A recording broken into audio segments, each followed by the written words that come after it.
Salut à tous et bienvenue sur Diamond Digital. Aujourd'hui, nous allons apprendre à configurer un serveur DHCP dans Cisco Packet Tracer.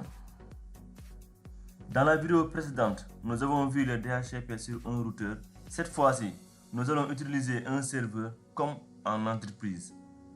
Du coup, les éléments dont on aura besoin, ça sera un routeur qui sera notre passerelle, un switch, un serveur, 2 ou 3 PC.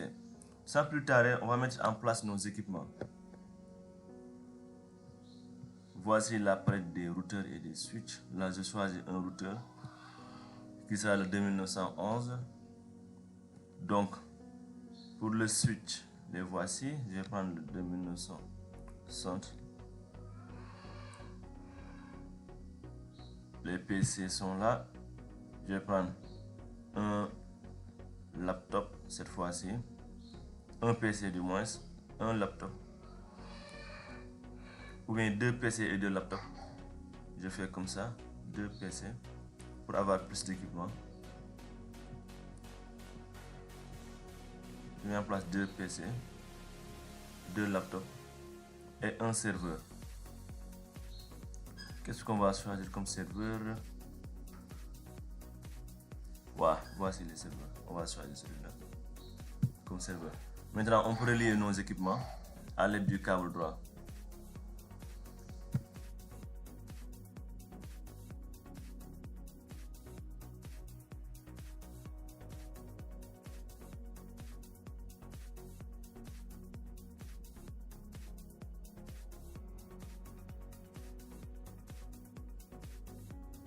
Donc c'est bon, tous les équipements sont connectés au switch. Le routeur sert uniquement de passerelle. Donc c'est bon, on va commencer notre configuration. Ce qu'on va faire en premier lieu, c'est de configurer notre routeur qui sera notre passerelle. Je clique sur le routeur, CLI, je mets sur le nom pour le dialogue, entrée, enable. Donc j'écris l'adresse IP d'abord. Notre adresse sera le l'adresse IP, je vais le mettre ici. On va choisir le 192.168.10.0/24. Voilà. Donc on continue. Je le mets ici.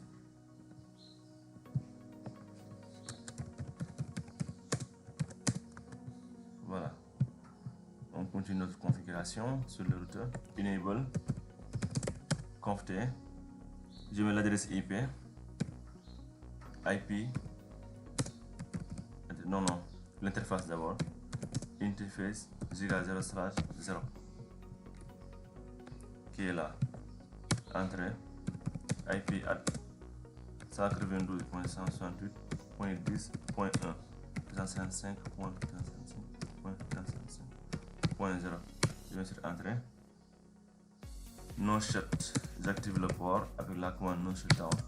C'est bon, c'est fait. Je mets sur exit. Donc cette adresse IP sera la passerelle par défaut du réseau. Donc je peux directement enregistrer la configuration de notre routeur. Exit write pour enregistrer notre configuration. Donc je peux même changer le nom avec la commande conft d'abord. Conft hostname Diamond Digital and write. C'est bon, c'est enregistré. Maintenant c'est bon. À présent, on a déjà configuré notre routeur. Donc on ne va rien faire dans les PC. On va juste attribuer une adresse IP de manière statique à notre serveur. Je clique sur le serveur. Je pars en mode desktop, IP configuration. Là, je mets l'adresse IP.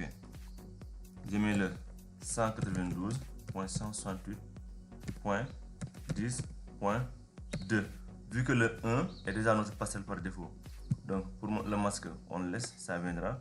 Donc le gateway, on va le mettre ici. 192.168.10.1 qui est la passerelle par défaut qu'on a configurée dans le routeur. Serveur DNS, on peut toujours mettre 8.8.8.8. C'est bon. Donc le serveur est maintenant prêt. Ce qu'il reste à faire, c'est juste d'activer le service DHCP sur le serveur. Pour cela, on quitte l'onglet IP Configuration. On va aller dans notre service. On cherche la page DHCP. Voici DHCP. On clique sur DHCP. Donc là, le service étant off actuellement, on le met sur on.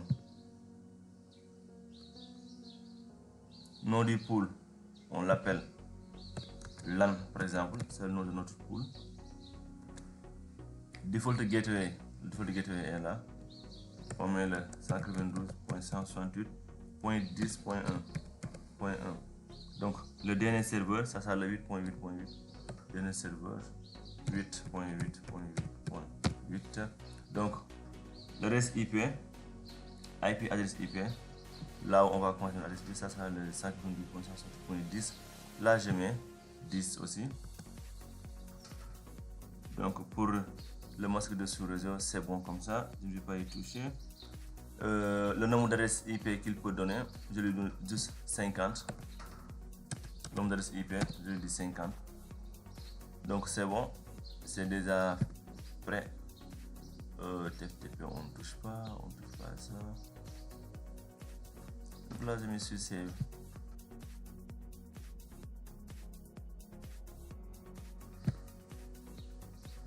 Voilà, c'est bon, on l'a configuré. Je peux quitter à présent le serveur pour aller dans les PC et activer directement le mode DHCP, Desktop, IP Configuration. Je laisse le mode statique pour activer le DHCP. J'active. Voilà, on voit que les PC reçoivent automatiquement leur adresse IP depuis le serveur. Je peux quitter. Là, je pars dans laptop 0, Desktop, IP Configuration. Je coche DHCP 10.4. C'est bon. On fait la même chose pour les autres aussi. Je coche. Ça c'est le 10.5. Oui, c'est bon aussi. Voilà, vous voyez là, on ne voit pas le default gateway parce que c'est déjà dans notre serveur. Je quitte aussi. Voilà. Desktop IP Configuration. DHCP 10.6. Donc c'est bon. Maintenant, on peut à présent essayer de pinguer les ordinateurs, de tester la communication. Pour cela, je pars dans command prompt.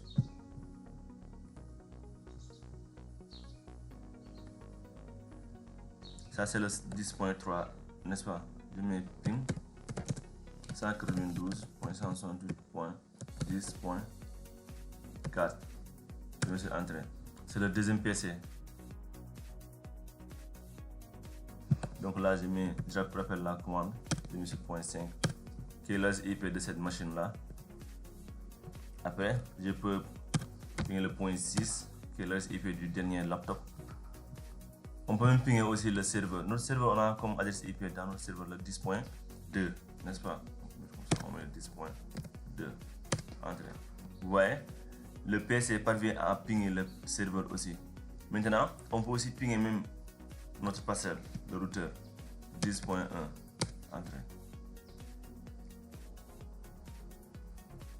Voilà, le serveur DHCP distribue automatiquement les adresses IP aux clients du réseau. C'est-à-dire, c'est une configuration très utilisée en entreprise. Donc, cette vidéo vous a aidé. Pensez à liker, à vous abonner à Diamond Digital et à activer la cloche de notification pour ne rien rater aux prochaines vidéos. L'aventure vient juste de commencer. Continuons ensemble. Dans la prochaine vidéo, nous verrons le DHCP sur serveur avec plusieurs VLAN et le DHCP relais. Merci et à bientôt pour une nouvelle vidéo sur Diamond Digital.